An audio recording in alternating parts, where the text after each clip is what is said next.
Hello guys कैसे हैं आप सभी लोग। आशा करते हैं सभी लोग अच्छे होंगे। Welcome to my channel academic heights with HP sir में आप सभी लोगों का स्वागत है। एक बार फिर आप लोगों के सामने हिंदी की वर्णमाला क्लास थर्ड सीरीज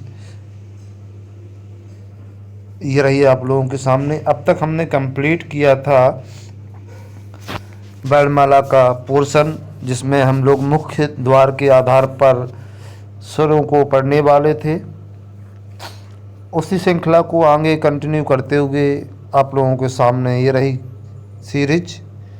जो लोग चैनल पर पहली बार विजिट कर रहे हैं प्लीज़ चैनल को सब्सक्राइब कर लें, बेल आइकन को प्रेस कर दें ताकि समय पे आपको नोटिफिकेशंस मिलते रहें। और चलते हैं इसी सीरीज में बिना समय गवाए। विव्रत स्वर पहला क्या होता है? विव्रत स्वर होता है। पहला क्या होता है? विव्रत स्वर होता है। जिन स्वरों के उच्चारण में मुख्य द्वार सबसे अधिक खुला होता है, जैसे जिन शब्दों के उच्चारण में मुख्य द्वार जो होता है सबसे अधिक खुलता है, विव्रत स्वर कहलाते हैं। इनकी संख्या 1 है। और कौन सा है? आ। बड़ा को बोलेंगे तो मुख बहुत ज़्यादा पूरा खुल जाएगा, अधिक खुलेगा, है ना। बोल के देख लेते हैं। आ। तो बड़ा आ के लिए मुख्य द्वार क्या होता है? सबसे अधिक खुला होता है। तो बड़ा आ किस में आता है? विव्रत में आता है। अब देख लेते हैं सेकंड। दूसरा आपका होता है अर्ध विव्रत। दूसरा आपका क्या होता है? अर्ध विव्रत। अर्ध मतलब आधा, विव्रत मतलब व्रत के समान। जिन स्वरों के उच्चारण में मुख्य द्वार विव्रत की तुलना में कम खुला होता है अर्ध विव्रत कहलाते हैं। आधा खुला होता है, कम खुला होता है, किसके अपेक्षा? विव्रत की अपेक्षा अर्ध होता है। ठीक है, विव्रत की अपेक्षा कैसा होता है? आधा खुला होता है। ठीक है, तो उन्हें क्या बोलते हैं? अर्ध विव्रत स्वर बोलते हैं। इनकी संख्या 4 बताई गई है। आ, ऐ, ओ, औ। छोटा आई, ओ, औ, ये 4 आपके क्या होते हैं? अर्ध विव्रत होते हैं। अर्ध विव्रत। ठीक है, आई होप आप लोग समझ चुके होंगे। और नंबर 3 की ओर चलते हैं। नंबर 3 होता है समव्रत। समव्रत मतलब समव्रत, जिन स्वरों के उच्चारण मुख्य द्वार सबसे कम खुलता है, सिकुड़ा हुआ होता है। समव्रत हो गया, सिकुड़ा हुआ हो गया, कम से कम खुलता है, वह होता है आपका समव्रत स्वर। इनकी संख्या 4 है। और कह सकते हैं समव्रत मतलब व्रत के समान चपटा, व्रत के समान चपटा मुंह खुलता है। जैसे ई ऊ, जिसमें हमारे ओंठ एक अलग आकृति बना के बाहर की तरफ होते हैं, वो आपके होते हैं समव्रत। ई ऊ, है ना। तो ये इनकी संख्या 4 बताई गई है। ये आपके समव्रत होंगे। आई होप आप लोग समझ चुके होंगे। अब बात कर लेते हैं अर्ध समव्रत, आधे व्रत के समान। जिन स्वरों के उच्चारण में मुख्य द्वार समव्रत की तुलना में अधिक खुलता है अर्ध समव्रत कहलाते हैं। इनकी संख्या 2 है। ए और ओ। ए और ओ ये 2 बताई गई है। इनकी संख्या अर्ध समव्रत की संख्या 2 बताई गई है। जिन स्वरों के उच्चारण मुख्य द्वार समव्रत की तुलना में अधिक खुलता है अर्ध समव्रत कहलाते हैं। अब आप लोगों को यहाँ पर सबसे मोस्ट इम्पोर्टेंट चीज़ हम आपको बताए देते हैं कि सबसे मोस्ट इम्पोर्टेंट चीज़ आप लोगों को क्या रखनी होती है। यहाँ आप लोगों को सबसे मोस्ट इम्पोर्टेंट चीज़ देखनी होती है, जो कि आपके एग्जाम में बार बार पूछी जाती है। पूछ लेते हैं निम्नलिखित में से विव्रत स्वर कौन कौन से हैं, विव्रत स्वर कौन कौन से, और 4 आपको ऑप्शन दे देंगे। और वहाँ पे आपको याद रखना है कि बड़ा आ हमारा विव्रत स्वर होता है। या पूछ लेते हैं इनकी संख्या कितनी होती है, तो संख्या आपकी 1 होती है विव्रत की। और यहाँ पर अर्ध विव्रत अगर पूछ लेते हैं तो अर्ध विव्रत स्वर 4 प्रकार के होते हैं। छोटा आ, ऐ, ओ, औ, ये 4 प्रकार के होते हैं और इनकी संख्या 4 होती है। और अगर आपसे पूछ ले समव्रत की संख्या कितनी होती है बेटा, तो समव्रत की संख्या भी 4 होती है। छोटी, बड़ी, छोटा ऊ और बड़ा ऊ, इस प्रकार आप लोगों को याद रखना है। अर्ध समव्रत की संख्या अगर आपसे पूछ लेते हैं तो ये 2 प्रकार के होते हैं, ए और ओ होते हैं। यहाँ हमने 4 प्रकार से मुख्य द्वार खुलने के आधार पर पढ़े हुए स्वर हैं आपके। हमने आपको बता दें जीहा के आधार पर हमने स्वर पढ़े थे और मुख्य द्वार खुलने के आधार पर भी हमने स्वर यहाँ पर कंप्लीट कर लिए। पिछली क्लास को आगे कंप्लीट करते हुए अब हम लोग सबसे मोस्ट इम्पोर्टेंट टॉपिक की ओर बढ़ रहे हैं, जो कि बड़े ही शानदार टॉपिक्स है वर्णमाला के। और यहाँ हम देखते हैं, हमें दिख रहा है स्क्रीन पर अल्प प्राण व्यंजन और महाप्राण व्यंजन। बहुत ज़्यादा एग्जाम में पूछे जाने वाले हैं ये सब, तो हमें इनको यहाँ पर निश्चित रूप से अच्छे से रीड करने हैं। चलिए यहाँ हम इसको एडजस्ट कर लेते हैं, यहाँ आप लोगों को समझ में आ जाएगा, देखने को आ जाएगा। ठीक है, चलिए हम देखने वाले हैं सबसे पहले अल्प प्राण व्यंजन और महाप्राण व्यंजन होते क्या है और इनके प्रकार कितने होते हैं। तो उच्चारण के अनुसार व्यंजनों को दो भागों में बांटा गया है, एक आपका अल्प प्राण होता है और एक आपका महाप्राण होता है। हम आपको छोटी सी चीज़ समझाए देते हैं, तालिका के रूप में समझाए देते हैं यहाँ पे, फिर इसके बाद इसको थ्योरिकल डिटेल देखेंगे। अल्प प्राण और महाप्राण दो प्रकार के होते हैं। ठीक है, का वर्ग से लेकर कहाँ तक दिखना है, पा वर्ग तक, और इसके बाद अंतस्थ व्यंजन यार अलावा। ये या वर्ग मतलब अंतस्थ व्यंजन होते हैं, यार अलावा होते ना, अंतस्थ व्यंजन ही बोलते। पूछ लेते हैं अंतस्थ व्यंजन किस में आते हैं, तो अंतस्थ व्यंजन अल्प प्राण में आते हैं। अभी आपको हम आगे दिखाने वाले हैं। का वर्ग की कौन कौन से वर्ड आते हैं, का गा इड़ा, का गा इड़ा, ये तीन वर्ण आपके अल्प प्राण में आते हैं और बाकी दो वर्ण जो होते हैं आपके खा और घा महाप्राण में आते हैं। इसी प्रकार चा वर्ग में चा जा इया। अब यहाँ आप लोग देख रहे होंगे, आपको गिनती के आधार पर दिख रहा होगा, का वर्ग का पहला अक्षर क्या होता है, का होता है, दूसरा खा होता है, तीसरा गा होता है, चौथा घा होता है और पांचवा इड़ा होता है। तो क्या हो गया, यहाँ पर 1 3 5 बना और यहाँ पर महाप्राण के लिए 2 4 बना। तो यहाँ हम लोग शॉर्ट ट्रिक के जरिए भी याद रख सकते हैं कि अल्प प्राण और महाप्राण में, अल्प प्राण में कौन कौन से वर्ण आते हैं अगर पूछ रहे हैं तो 1 3 5, प्रत्येक वर्ग का पहला तीसरा पांचवा, प्रत्येक वर्ग का पहला तीसरा पांचवा वर्ण हमारा क्या होता है, अल्प प्राण होता है। और महाप्राण क्या होता है, 2 और 4 आपका महाप्राण होता है। इसके लिए कोड बनाते हैं 135 अल्प प्राण और 24 महाप्राण। ठीक है, आई होप आप लोग समझ चुके होंगे। प्रत्येक वर्ग को हम इसी श्रृंखला में देखते हैं, ऐसे ही प्रकार से सारे आपको मिलेंगे। टा वर्ग में टा ढा ड़ा, ता वर्ग में ता दा ना, पा वर्ग में पा बा मा, बाकी दो आपके यहाँ पर महाप्राण में चले जाएंगे। अब हम देखते हैं अल्प प्राण होते क्या है, थ्योरिकल देखते हैं इनको।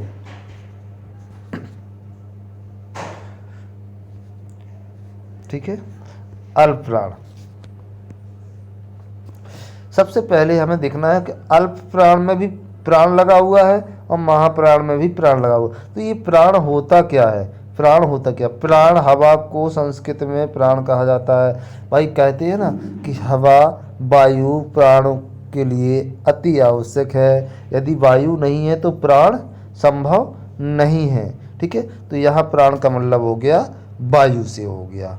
संस्कृत में वायु को या हवा को क्या बोलते हैं, प्राण बोलते हैं। नोट देख लीजिएगा, नोट क्या है, इसी आधार पर कम हवा से उच्चारित ध्वनि अल्प प्राण और अधिक हवा से उत्पन्न ध्वनि महाप्राण कहलाती है। जिन ध्वनियों के उच्चारण में कम हवा का उपयोग होता है वो आपके अल्प प्राण होते हैं और अधिक हवा उत्पन्न होती है वो आपके महाप्राण होते हैं। साधारण सा आप लोगों को समझ में आ गया होगा कि हम क्या कहने वाले हैं। जिन ध्वनियों के उच्चारण में आपका कम हवा की आवश्यकता होती है अल्प प्राण कहलाते हैं, या कम हवा उत्पन्न करती हैं ध्वनियाँ, वे आपके वर्ण अल्प प्राण कहलाते हैं। और जो वर्ण ध्वनियाँ अधिक ध्वनि उत्पन्न करती हैं, हवा उत्पन्न करती हैं, उन्हें क्या बोलते हैं, महाप्राण वर्ण बोलते हैं। ठीक है, चलिए आई होप आप लोग समझ चुके होंगे। यहाँ पे हम एक बार फिर आप लोगों को समझा देते हैं अल्प प्राण की तालिका के जरिए। अल्प देखो, सभी वर्ग के पांचों वर्ण लिखिए, का खा गा घा ड़ा, पांचों वर्ण लिखे। लेकिन अल्प प्राण कौन कौन से होते हैं, वर्ग का पहला वर्ण, वर्ग का तीसरा वर्ण, वर्ग का पांचवा वर्ण आपका क्या होता है, अल्प प्राण होता है। प्रत्येक वर्ग का, चाहे तो आप बेटा साइड में नोटपैड पर नोट कर लें, प्रत्येक वर्ग का प्रत्येक वर्ग का पहला, तीसरा, पांचवा वर्ण क्या होता है? अल्प प्राण होता है। बिल्कुल लिख सकते हैं बेटा, स्क्रीनशॉट भी ले सकते हो। प्रत्येक वर्ग का पहला, तीसरा, पांचवा वर्ण क्या होता है? अल्प प्राण होता है। देखिए पहला, तीसरा, पांचवा, पहला वर्ण, वर्ग का दूसरा वर्ण, वर्ग का तीसरा वर्ण और ये वर्ग का पांचवा वर्ण। ठीक है, और आपका जो आपका रह गया 2 और 4, ये आपका महाप्राण के लिए रह जाता है। अल्पप्राण व्यंजन, ऐसे व्यंजन जिनको बोलने में कम समय लगता है और बोलते समय मुख से कम वायु निकलती है, अल्पप्राण व्यंजन कहलाते हैं। ठीक है, अल्पप्राण व्यंजन कहलाते हैं। कौन से कहलाते हैं? जिनके बोलने के लिए कम समय लगता है, कम वायु लगती है, कम मुख खुलता है, सब कम। अल्प का मतलब क्या होता है? कम। अल्प का मतलब होता है तनक सा, कम। ठीक है, अल्प। ठीक है, तो ये आपका कम से ही है, आपको यहाँ से याद रख लेना, बिल्कुल भी कन्फ्यूजन नहीं होना चाहिए। अल्प का मतलब होता है कम। इनकी संख्या आपको बता दें 20 होती है। इनकी संख्या 20 होती है। अब 20 कैसे होती है? हमने देखा पहला, तीसरा और पांचवा ये वर्ण, तो यहाँ से कितने आए आपके? 5 5 5। पहले वर्ग में का वर्ग का पहला वर्ग उठाएंगे, का, चा, टा, ता, पा, है ना। तो यहाँ से आपको कितने आएंगे? 5। यहाँ से आपको 5, यहाँ से आएंगे 5, तो कितने हो गए? 15 हो गए। ठीक है, और इसके बाद अंतस्थ व्यंजन या, रा, ला, वा, या, रा, ला, वा, ये आपके 5 ये हो जाएंगे, 4 हो जाएंगे। इस प्रकार से आपके टोटल कितने हो जाएंगे? 20 वर्ण हो जाएंगे। ठीक है, इनकी संख्या 20 बताई गई है। अल्प प्राणों की संख्या 20 बताई गई है।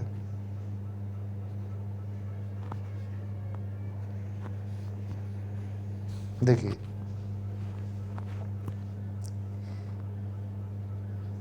तीन, 6, 3 त्रिका 9, 3 चौका 12, 3 पाँच 15, 3 छः 18 और 2 20, ये आपके हो गए। देखो का वर्ग का पहला, तीसरा, पांचवा 3 3 करके, तो कितने हो गए? 5 3 5 15 और 3 18 और इड़ा वा, ये 2 आपकी और आ जाएंगे। ये द्विगुण व्यंजन वाला इड़ा है, ये आप ध्यान रखें, ये आपको द्विगुण वाला व्यंजन वाला इड़ा है, ये द्विगुण वाला। ठीक है, तो इस प्रकार से आपके कितने हो जाएंगे?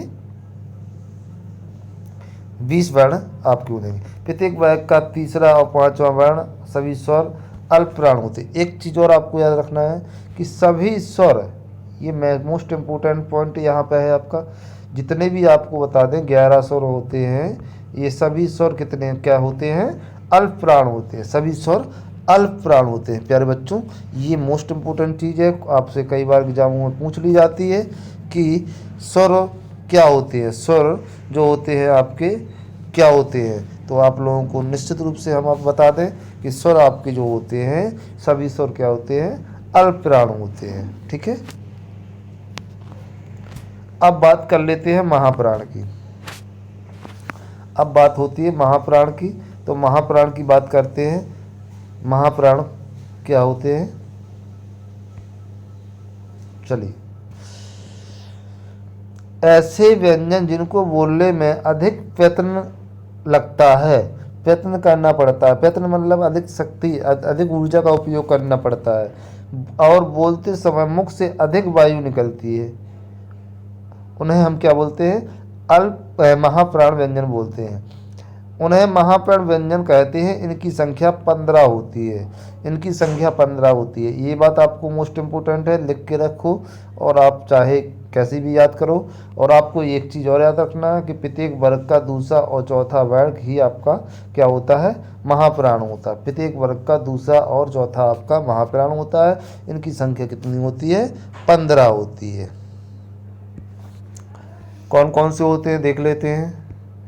महाप्राण में प्रत्येक वर्ग का दूसरा और चौथा वर्ण महाप्राण होता है। प्रत्येक वर्ग का दूसरा और चौथा वर्ण, दूसरा और चौथा वर्ण 2 और 4, ठीक है, क्या होता है, महाप्राण होता है। इस प्रकार इनकी गिनती कितनी हो जाती है, 2 4 6 8 10, ये 10 आपके ये हो गए, प्लस चारों उस व्यंजन होते हैं, चारों उस व्यंजन होते हैं, सा सा सा हा, सा सा सा हा, क्या होता है, सा सा सा हा। और इसके बाद उच्छिप्त व्यंजन जो का जो ड़ा होता है, उच्छिप्त व्यंजन का ड़ा होता है। देखो उच्छिप्त व्यंजन हमने बताया था, एक चला गया आपके में द्विगुण व्यंजन वाला ड़ा चला गया आपका अल्पप्राण में, और ढा आ जाएगा आपका कहाँ पे, महाप्राण में। तो ये ढा, तो इस प्रकार इनकी संख्या कितनी हो गई, 15 हो गई है। चाहो तो आप लोग स्क्रीनशॉट कर लो, वेरी मोस्ट इंपॉर्टेंट चीज़ है, बिल्कुल से याद करके रखनी पड़ेगी आपको, ठीक है। वहाँ पे आपके अंतस्थ व्यंजन थे, यहाँ पे आपके उस व्यंजन हो गए। यहाँ पे हमने आपको बता दें महाप्राण की संख्या 15 कंप्लीट की है।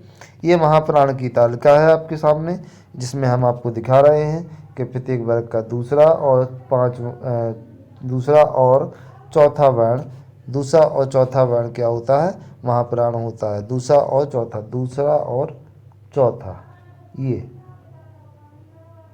ठीक है, ये आपका नहीं होगा, ये आपका उसमें चला जाएगा। चलिए अब एक और चीज़ आती है आप लोगों के सामने, बहुत ही बढ़िया शानदार चीज़ आती है। हमने अभी महाप्राण और अल्पप्राण पढ़े हैं, अब एक होता है अघोष और घोष। यहाँ हमने आप लोगों को एक चीज़ और बता दें थोड़ा सा, कि यहाँ हम एक चीज़ को याद रख लेंगे और नोटपैड पर नोट कर लेंगे कि हमें अल्पप्राण के लिए जो फॉर्मूला बनाया है, अल्प प्राण के लिए, तो अल्प प्राण के लिए 1 3 5 लिख लेंगे, पहला तीसरा पांचवा वर्ण। और महाप्राण के लिए दूसरा और चौथा। इस चीज़ को आप बिल्कुल याद रखें, कन्फ्यूजन बिल्कुल भी नहीं होना है। अल्प प्राण के साथ आपका अंतस्थ व्यंजन आ जाता है, आ से अंतस्थ होता है ना, ऐसे याद रख लेना, आ से अंतस्थ होता है। अब अंतस्थ व्यंजन कौन कौन से होते हैं आपको पता है, 11 अलावा होते हैं। महाप्राण में उस व्यंजन रख लेते हैं, क्योंकि महाप्राण में महासंग्राम होता है, बहुत ज़्यादा मुखवायु का उपयोग करना पड़ता है, ऊष्मा का उपयोग करना पड़ता है, इसलिए इन्हें अल्पप्राण कहते हैं, ठीक है। इस चीज़ को आप बिल्कुल से नोटपैड पर नोट कर ले, याद कर लें। अब हम बात करते हैं घोष और अघोष की। यहाँ बात करनी है हमें घोष और अघोष की। तो घोष और अघोष के देखते हैं क्या है। चलिए घोष और अघोष को हम देख लेते हैं। प्यारे साथियों, कंपन के आधार पर हिंदी वर्णमाला के 2 भेद होते हैं। कंपन के आधार पर हिंदी वर्णमाला के 2 भेद होते हैं। पहला तो आपका अघोष होता है और दूसरा घोष होता है। ये आपके देखो, का खा गा घड़ा चा छा जा झा टा ठा रा रा ता था दा धना पा फा मामा भा भामा, ये आपके वर्ग तालिका हो गई है। हमें देखना है इनमें से कौन सा अघोष है और कौन सा घोष है। हम पहले परिभाषा पढ़ेंगे अघोष की, अघोष होते क्या है उनको देखेंगे।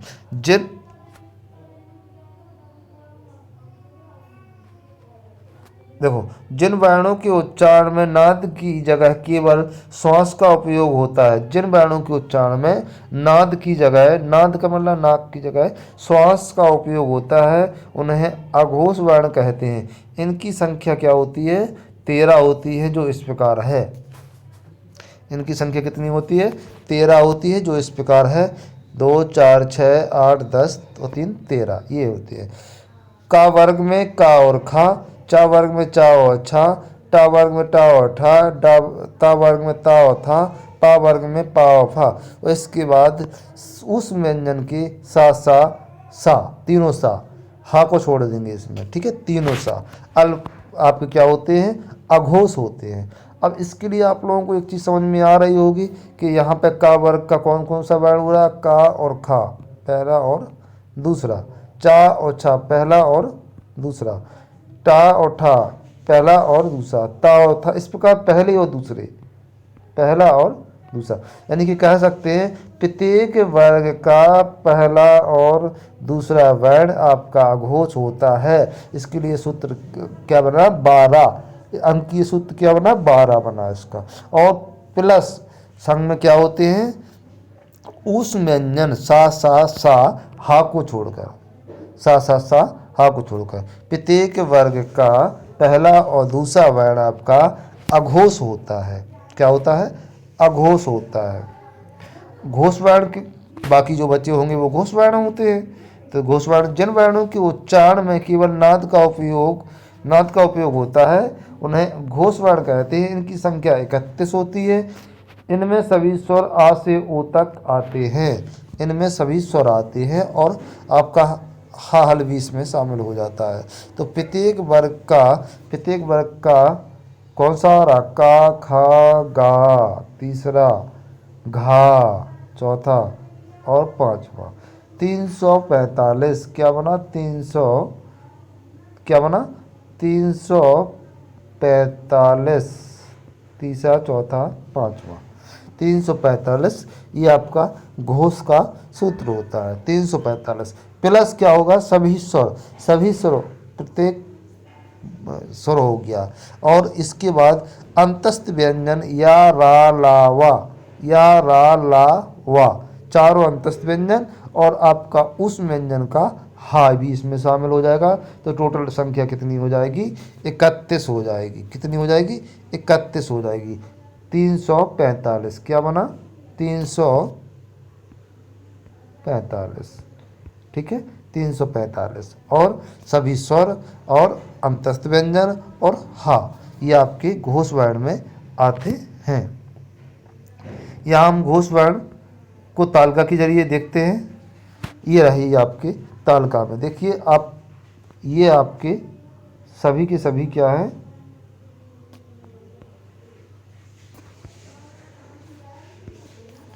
यहाँ देख लीजिएगा, सभी के सभी आपके जो तालिका के अंदर डबल हुए हैं, तालिका के अंदर ये डबल हुए हैं, ये सभी आपके कैसे हैं, घोष वर्ण हैं। तीसरा चौथा पांचवा वर्ण। और यहाँ उनकी संख्या 31 बताई जाती है, 31 बताई जाती है। वो देख लीजिए, 1 2 3 1 2 3 1 2 3 1 2 3, यानी कि 3 3 6 3 9 3 4 12 3 5 6 15 3 18, 18 आपके ये हो गए। इसके बाद 18 के बाद 2 ये 18 और 2 20 हो गए। 20 के बाद 11 आपके स्वर हो गए। तो टोटल संख्या हो गई कितने, 31। ठीक है, आई होप आप लोग समझ चुके होंगे प्यारे बच्चों। यहाँ हमने आपके घोष वर्ण कंप्लीट किए। हम आज वर्णमाला में को कंप्लीट करने की ओर है और लगभग हम कंप्लीट कर ही चुके हैं। हम देखते हैं कि यहाँ पर हमें अघोष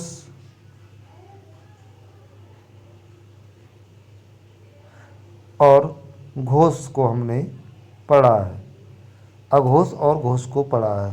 तो यहाँ कितने वर्ण हैं आपके,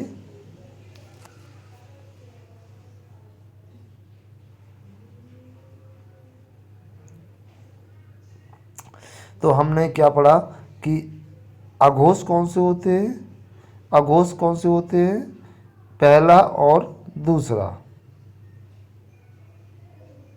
तो यहाँ हम 1 2 3 वर्ण हैं, 1 3 वर्ण है ना, 1 2 3 वर्ण है। तो यहाँ 3 वर्ण वाला देख लेते हैं, यहाँ 1 2 है, 2 वर्ण वाला देख लेते हैं। इनको इस तरीके से कर देंगे तो हमें आपको एक शॉर्ट ट्रिक मिल जाएगी कि हमें घोष वर्ण में और घोष वर्ण में कितने वर्ण कहाँ कहाँ से लेने हैं। और आपको सबसे अच्छा याद रखना है बेटा कि घोष के लिए हमें सूत्र क्या बनाया है, 3 4 5। क्या बनाया है, 3 4 5। और अघोष के लिए 1 2 12 और 345। चलिए, तो बहुत बढ़िया क्लास के साथ आप लोगों ने अटेंड किया है और यहाँ पे हम लोगों ने वर्णमाला को लगभग पूर्ण किया है। और थैंक्स टू वॉच, इनके जो पॉइंटर क्वेश्चंस रह गए हैं, बाकी हम आपको प्रैक्टिस सेट के जरिए सारे पॉइंटर क्वेश्चंस कंप्लीट कराएंगे नेक्स्ट सीरीज में। और इसके बाद न्यू टॉपिक को स्टार्ट करेंगे। जैसे कि हमने वर्णमाला कंप्लीट की है तो वर्णमाला को हम एक सीरीज में आपको प्रैक्टिस सेट कराएंगे और इसके बाद फिर आगे बढ़ेंगे नेक्स्ट टॉपिक की ओर। तब तक आप लोग पढ़ते रहिए, मस्त रहिए, स्वस्थ रहिए। फिर मिलते हैं अगले क्लास में। हाँ, लेकिन प्लीज़ प्यारे बच्चों, चैनल को सब्सक्राइब जरूर कर लें, बेल आइकन को प्रेस कर दें ताकि समय पे आपको ऐसे नोटिफिकेशंस मिलते रहे। क्लास अच्छी लगी हो तो कमेंट करके बताएं। आप लोगों का प्यार ही हमारा मनोबल और हमारी फीस रहेगी। तब चलिए पढ़ते रहिए। आई होप सब लोग अच्छे से समझ चुके होंगे। जय हिंद, जय भारत।